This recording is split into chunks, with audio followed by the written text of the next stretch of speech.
Okay, so let's move on to pillar two, which is add what your thyroid needs and start healing. Firstly, adding foods that are nutritionally dense and providing all the key macro and micronutrients in a really good ratio. Some tips here. Always choosing organic. Meat must be at least organic, but if not, then pasture-raised is best. Adding foods that are fermented the traditional way.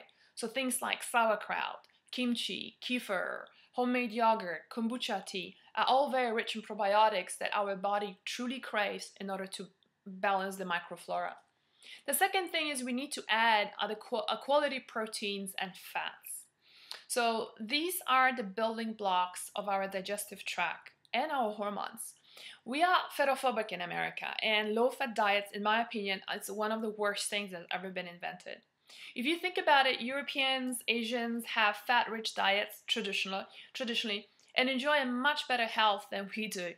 Good fat sources would be avocados, walnuts, coconut oil, coconut butter. And animal fats are also best in restoring a troubled digestive system. Third, adding herbs, supplements, vitamins that are beneficial for the thyroid. Although I'm not a fan of getting these from pills, I'm always relying on food. It's also hard to give tips here as many people over-medicate and end up feeling actually worse. So this is a very personal, and I can't really give you many tips here except that I would love for you to have a good physician to help you test for deficiency so we can fix it with a proper diet.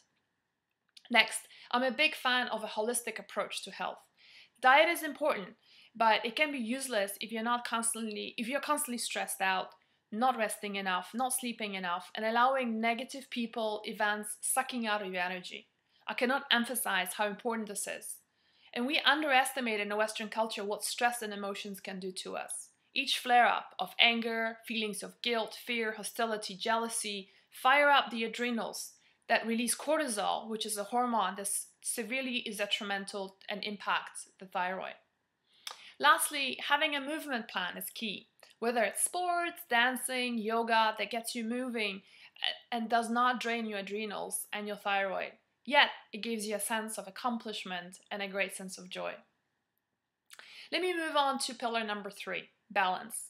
Balance that's based on your bioindividuality. No one diet or plan works for everybody, as each person has a unique way of healing. There's a saying, one person's food is another's poison. It's always worth to remember that just because one diet worked for one person you might have met, it does not mean it will work for you too. The same way one person could have healed their thyroid just by changing water filters. Another person might need to implement 5 major diet and lifestyle changes to start healing, just to feel a little bit better. And that was me. So you need to respect our differences and the different paths of healing that every person has. Whew, deep breath.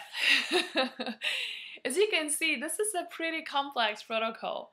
It's also a protocol you won't find offered by standard doctors and nutritionists, as not many people really understand the thyroid and the digestive tract and hormonal health. It can be overwhelming to hear me talk about all these changes to be made, but this is why people choose to work with a coach. We, as coaches, simplify things. We make changes fun by making the 90 days of working together a real journey and an adventure rather than an ordeal or deprivation. I'm also here to provide you support because I've gone through this myself and I understand what you're going through, and also to hold you accountable as your coach. Our body has an amazing ability to heal. Just give it the right environment, the right tools, and it will do all the work for you. I heal my thyroid, and so can you.